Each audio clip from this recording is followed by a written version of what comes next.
Hello students, welcome to grade booster maths classes. स्वागत है आपका ग्रेड बूस्टर मैथ्स क्लासेस में। आज इस वीडियो ट्यूटोरियल में हम डिस्कस करेंगे एपी चैप्टर से एक क्वेश्चन जो कि बोर्ड पर लिखा हुआ है। इसमें आपसे कहा है, among a road lie an odd number of stones placed at intervals of 10 metre. These stones have to be assembled around the middle stone. Person can carry only one stone at a time. किसी road पर 10 metre के gap पर कुछ stones पड़े हुए हैं, ठीक है। और एक आदमी एक वक्त पर एक ही स्टोन को उठा के ले जा सकता है। The man carried the job with one of the end stones by carrying them in succession. In carrying all the stones, he covered a distance of 3 kilometers. Find the number of stones. यानी इस question में हमसे कहा है कि किसी road पर कुछ स्टोन्स रखे हुए हैं और हर एक स्टोन के बीच में जो डिस्टेंस है वो 10 मीटर है। और जो स्टोन्स हैं वो ओड नंबर में हैं। ओड नंबर का मतलब जैसे मान लो 15 स्टोन्स हैं या 17 हैं, इवन टाइम्स नहीं है, ठीक है। तो फिर उन स्टोन्स को, सारे स्टोन्स को जो मिडल स्टोन है वहां पर असेंबल करना है। और एक आदमी, कोई भी आदमी अगर उनको उठा के असेंबल करता है तो एक साथ में सिर्फ एक ही स्टोन को कैरी कर सकता है, ठीक है। फिर हमसे कहा है कि एक आदमी इस काम को करता है और वो सबसे पहला स्टोन जो है वो एंड वाला है उसको उठा के रखता है और फिर हर एक स्टोन को उठा के रखता जा रहा है मिडल में। और इस प्रोसेस में, इस काम को करने में उसको 3 किलोमीटर डिस्टेंस जो है ट्रेवल करनी पड़ती है। हमें बताना है कि कितने स्टोन उस रोड पर रखे हुए हैं, ठीक है। किसी भी क्वेश्चन को सोल्व करने से पहले हमें ये समझना जरूरी होता है कि आखिर क्या क्या रखा है। तो इसको एक डायग्राम की हेल्प से मैं यहाँ पर आपको बताने की कोशिश कर रहा हूँ। जैसे मान लीजिए ये अपने पास रोड है, ठीक है।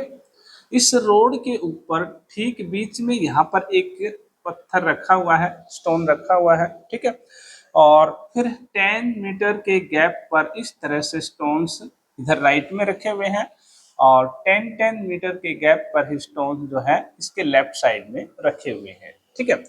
अब ओड टाइम्स है तो मिडल मोस्ट टर्म एक ही होगी। जब ओड नंबर्स हमारे पास होते हैं, 13 है, 15 है, 21 है, वट एवर, तो वहां पर अपने पास मिडल में एक नंबर होता है और उसके दोनों तरफ नंबर्स बराबर होते हैं, ठीक है। तो यहाँ पर एक स्टोन एस है, हमारे पास वन स्टोन हो गया।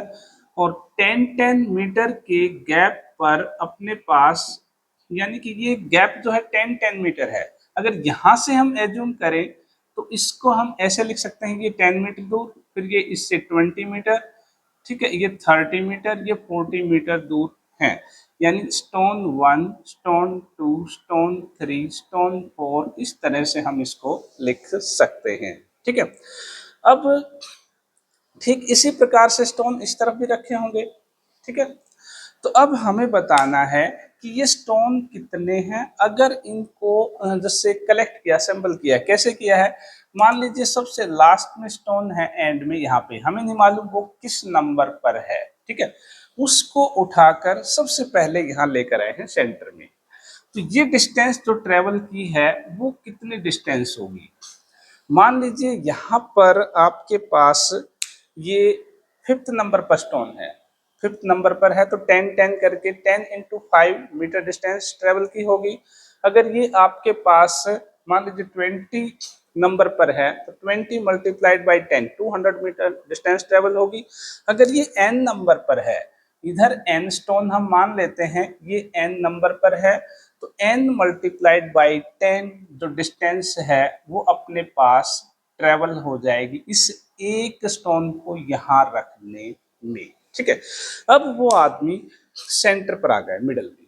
अब हर एक स्टोन को उठाएगा। जैसे इस स्टोन को यहाँ S1 को उठाने के लिए आएगा तो 10 मीटर डिस्टेंस ट्रेवल और फिर वापस जाएगा 10 मीटर डिस्टेंस ट्रेवल होगी, तो 20 मीटर डिस्टेंस इस स्टोन को उठाने में ट्रेवल हो गई। फिर अगले को उठाएगा, 20 गया और 20 मीटर वापस आया, 40 मीटर इसके लिए, फिर नेक्स्ट, फिर नेक्स्ट, इस तरह से ये प्रोसेस चलता रहेगा और वापस इस तरफ वाले स्टोन्स के लिए भी चलता रहेगा।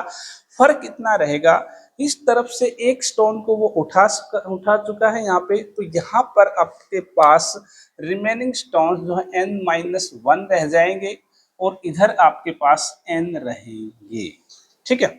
अब इसको हम इक्वेशन की फॉर्म में कैसे लिखेंगे, यानी कि सबसे पहला जो पत्थर उठाया, स्टोन उठाया, उसको उठाकर रखने में जो डिस्टेंस ट्रेवल्ड है वो अपने पास 10n है, ठीक है। प्लस आफ्टर दिस 10n तो फर्स्ट स्टोन को उठाकर रखने में डिस्टेंस ट्रेवल की हुई है, उसके बाद जो n-1 स्टोन रह गए उनको उठाने में, और n स्टोन्स इधर रह गई, इसकी बात बाद में करते हैं, एक बार इसको लिख लेते हैं।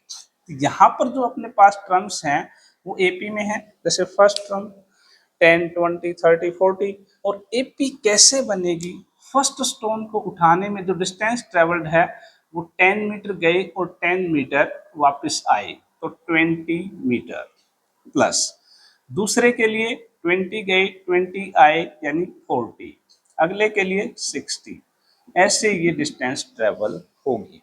तो ये हमारे पास एपी बन गई 20, 40, 60 एन टर्म्स तक। तो इसका सम हम निकाल सकते हैं, यानी कि एस एन इस एपी का, प्लस में इसके बाद यहाँ पर हमारे पास इसी तरह की सिचुएशन होगी, 10, 20, 30, लेफ्ट में भी ऐसे ही होगा अपने पास डिस्टेंस, तो 20, 40, 60 एपी बन जाएगी। यहाँ पर सम अपने पास n-1 टर्म्स का होगा, क्योंकि एक स्टोन को हम यहाँ पे प्लेस कर चुके हैं, तो प्लस में हम इसको लिख देंगे एस n-1 n-1 टर्म्स का सम, और ये जो सम है सारी डिस्टेंस ये मिलाकर 3 किलोमीटर है हमारे पास। तो इस क्वेश्चन को सोल्व करने के लिए यही सबसे इम्पोर्टेंट कॉन्सेप्ट है कि हमें इसको लिखना कैसे है, यानी इक्वल टू 3 किलोमीटर।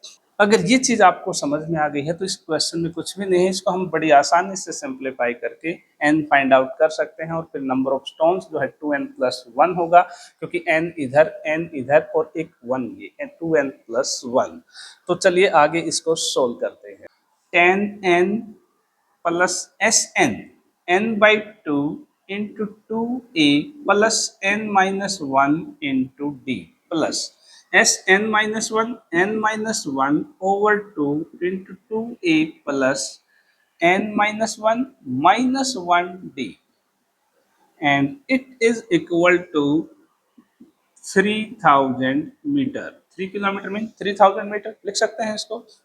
तो अब यहाँ पर 10n प्लस n/2, n तो हमें फाइंड आउट करना है, n की वैल्यू हमारे पास नहीं है, 2 इंटू ए हमारे पास दोनों ही केसेस में 20 है, प्लस n-1 और d है वो भी 20 है, plus n-1 over 2 into 2 into 20 plus n-2 into 20, and it is equal to 3000 metre.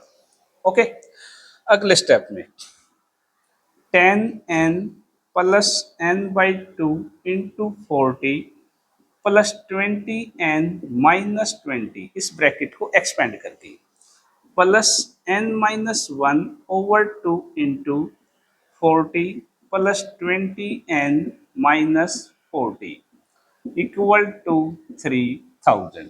ठीक है, अगले स्टेप में 10n plus n/2 into 20n minus 20 plus 40 है तो plus 20 plus n-1 over 2 into plus 40 minus 40 cancel, 20n equal to 3000। सिर्फ simplify करते आ रहे हैं पुट करने के बाद। ठीक है, अगले स्टेप में 10n प्लस, यहाँ पर n/2 है, और यहाँ पर हम कॉमन ले सकते हैं इसको, या अंदर मल्टीप्लाई कर दें, एक ही चीज़ है, पहले कॉमन ले लेते हैं, 2 को ख़त्म कर लेते हैं, 2 कॉमन ले लेते हैं सिर्फ, वैसे तो 20 आ रहा है, 10n प्लस 10 प्लस में n-1 over 2 into 20n equal to 3000।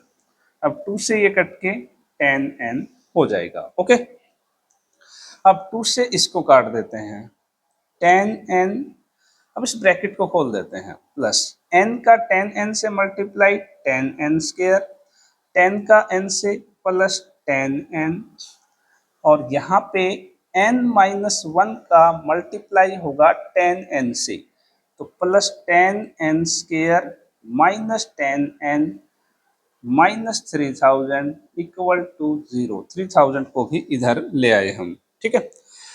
अब कोई टर्म कैंसिल हो रही हो, माइनस 10n प्लस 10n, ये हमारे पास कैंसिल हो जाएगी, ठीक है। उसके बाद 10n स्क्वायर और 10n स्क्वायर मिलकर 20n स्क्वायर प्लस 10n